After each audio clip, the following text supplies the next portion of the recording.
Hello there guys and welcome to Daily Updates. 2024 is just before us. As you look, it's just 2 months before 2024, which is the election season, and politicians are busy, hard at work. Service delivery is happening finally. And there are a lot of controversial statements that are being made. Moves are made, some good, some bad. This is in the name of saying that when 2024 comes, that big share, we want to be part of it. And we want to be part of making the coalition government, because it is not going to be that part of election where there is a straight winner. We are looking at coalition. So when you look at that, there are a lot of politicians that are making so controversial statements that sometimes when you see it, you wonder, what are these guys talking about? Let us look at some of the controversial moves or moves that have been made where you look at it and think like, this is a move that is for 2024. It is the only purpose for it is the election season. Let's look at this. Firstly, let us look at the leader of the Patriotic Alliance, who is Gayton McKenzie. Gayton has been speaking most time against illegal immigration. So the next video, many people are aligning with the message that he's trying to portray, because he's going at the Somalian shops and trying to look at the expired products. When he finds them, he takes them off the shelves. Please look at this. Showroom. Showroom? Yeah. This your shop? No, I'm working here. You're working here? Yeah. Alright, what is this? It's purity. For babies? Yeah. Did you see the date here? Would you sell your child this? No, It expired. Now answer me, would you sell your child? Would you make your child eat this? Yes or no? Yes. So you give your child old food? No. So why you give our children old food? But I don't know, I'm working there. Maybe, yeah. All this purity guys, check all the baby food must get out of the There's shop the whole now. aisle. We'll close. Bring that, take the whole aisle.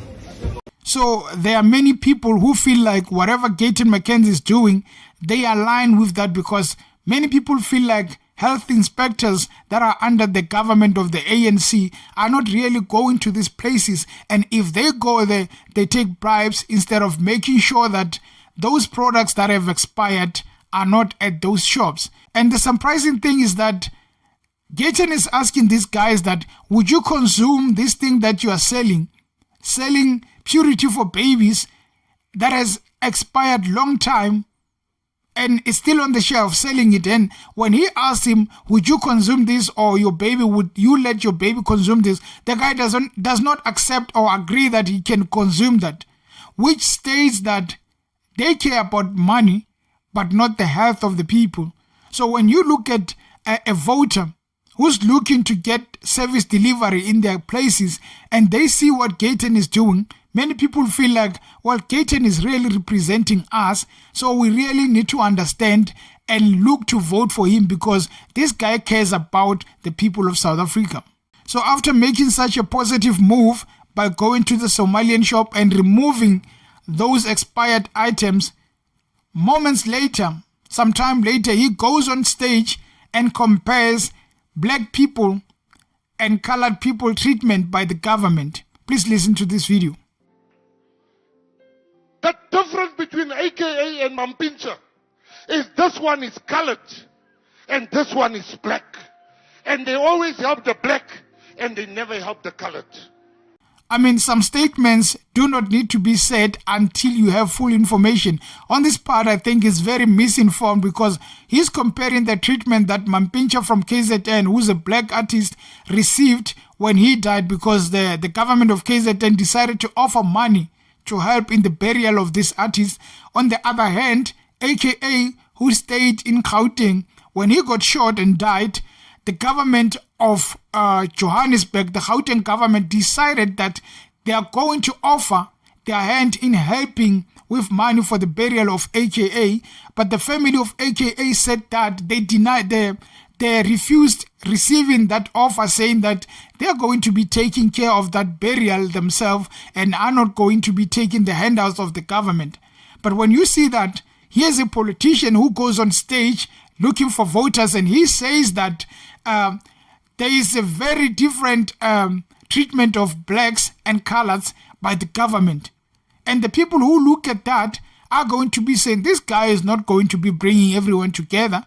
He's in fact going to be bringing tribalism into politics and dividing people. So how am I going to give a vote to such a person? So from Gayton Mackenzie, along comes the former Chief Justice Mogoeng Mogoeng, saying that he believes that he's going to be the next president of South Africa.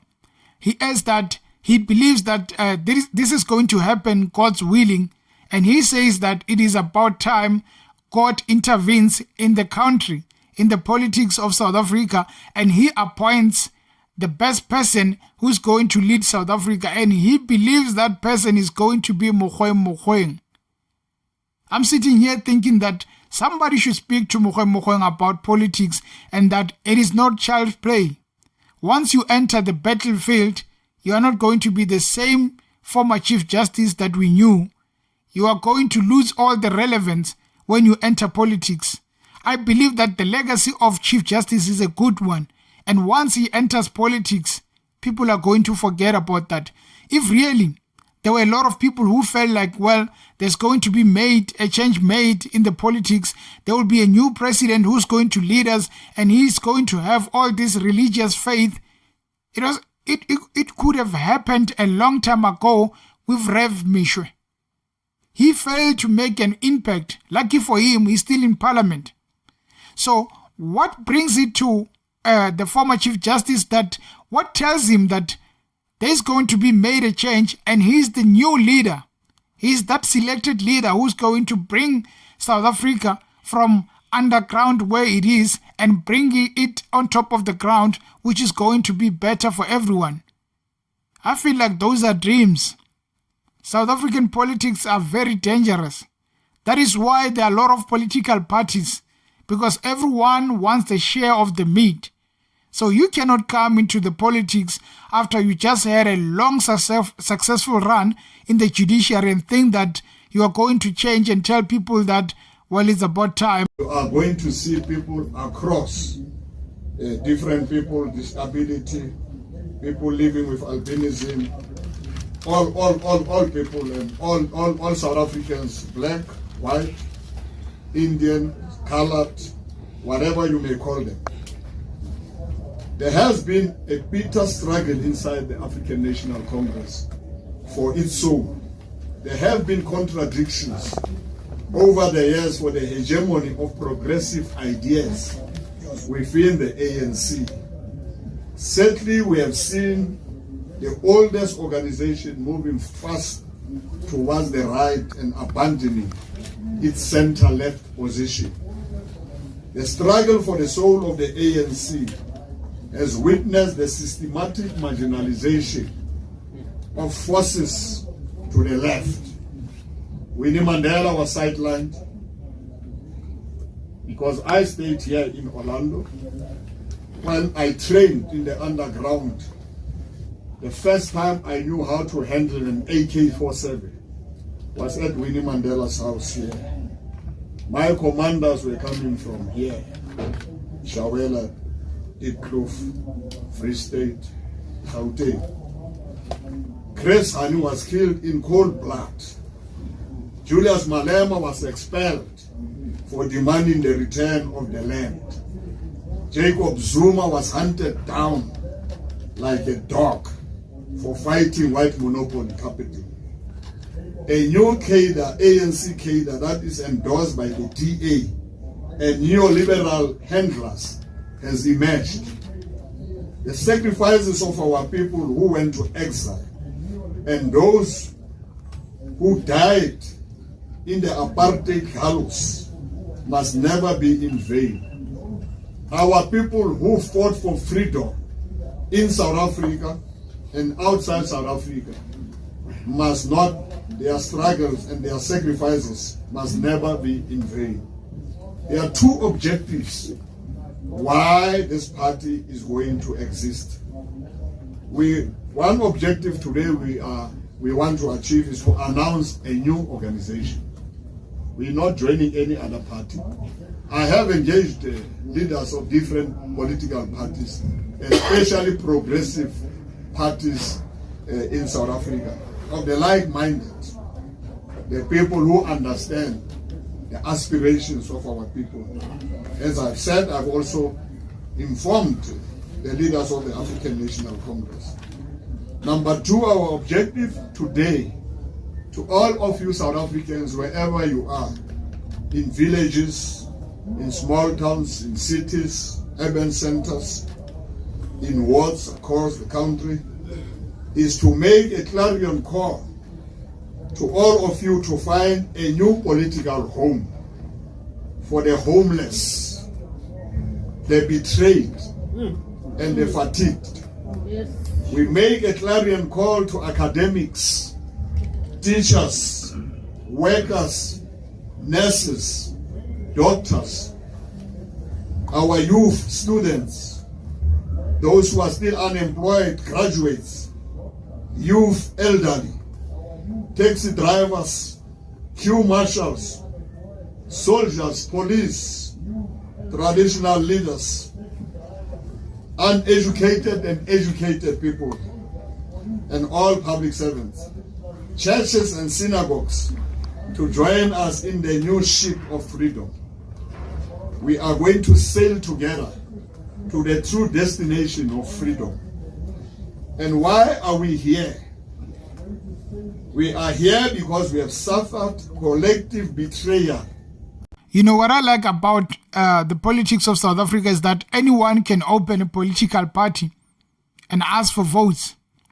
But there are people who are opening political party asking for votes and to gather the funds to register their political parties or to be able to campaign to get votes. They are going to do a lot of things such as selling t-shirts for 40 rands instead of giving them away to the people so that those people can receive the t-shirts. You know, one thing that the ANC always comes right is that they always offer free t-shirts to the people. And that t-shirts on its own, it's free marketing. Even if a person is looking to vote and they're not sure, once they see that t-shirt, something comes in their mind, they end up making a cross on ANC. But there's Ace Magashule with his new party, decided to form a party. The only time I've heard of Ace Magashule was when he launched his party, and next thing he was on a MacG podcast. That's when I saw him. But since then, we haven't heard a lot of things about the new party of Ace Magashule. Well, I see they're selling t-shirts for 40 rands. But what are you doing in order to say that the people of South Africa, I'm here to gather those votes? And if you are not doing anything of now, just know that if you are going to be starting to make any move in 2024, January, February, that is going to be late. Because what you need to do as a new baby is to make sure that your impact is felt. Nombeki naye asilwanga naye. Uyahamba thetha into ayithandayo naye kodwa silwanga naye. Uyabona umuntu xa seke mdala ubuyela ebuntwaneni uthetha into ayithandayo.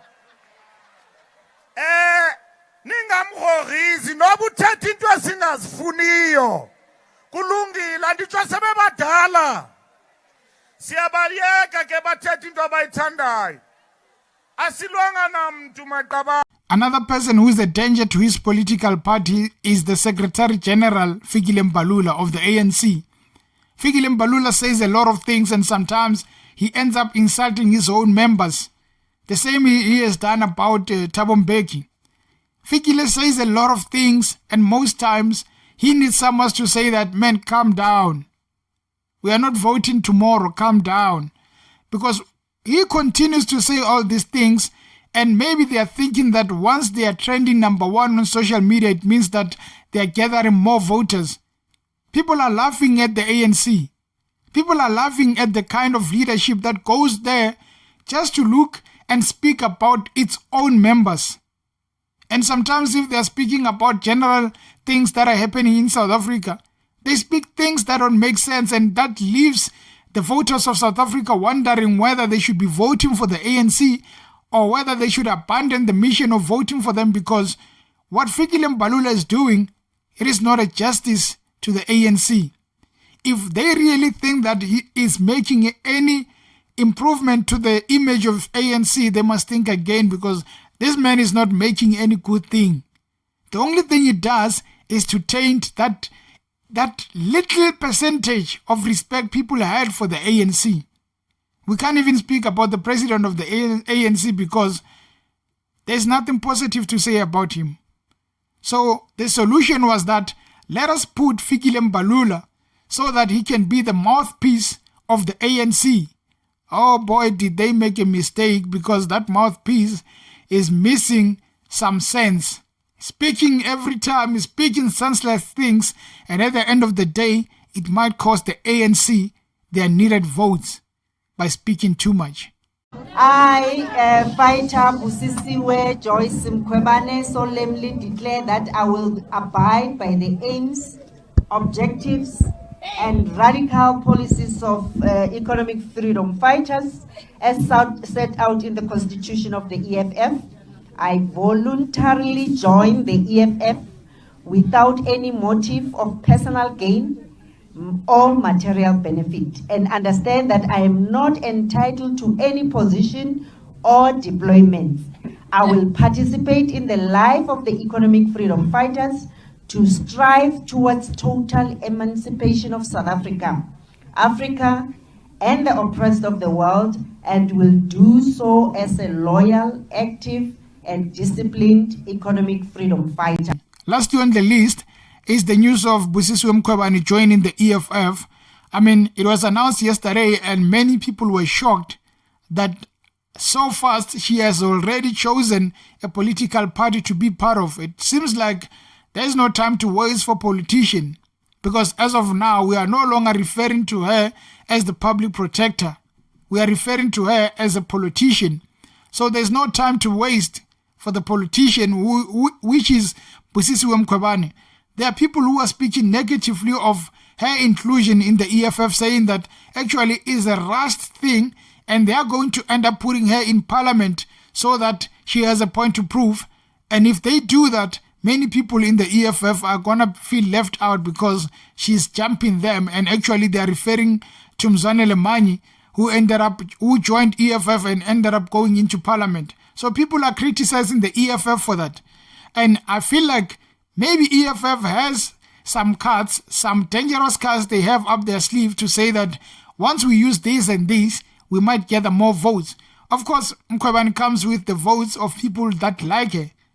But there are also people that hate her, people that don't like her. Those people were not part of any political party. They are looking to vote for a new party. And if they were looking at the EFF saying that maybe this is a chance for us to vote for the EFF, and they see Busisiwe there, maybe they might change their minds. That makes it controversial for them. But at the end of the day, the EFF has decided on her. Is she going to be a good inclusion in the EFF or not? That we wait to see, because we are heading towards 2024, which is a big decider. Political parties will say anything, will choose anyone, will do anything so that they can remain very, very competitive in the next coming election. And we are here for that, to watch and see if indeed that is going to make a positive move in acquiring those votes that is needed to take off ANC from where they are.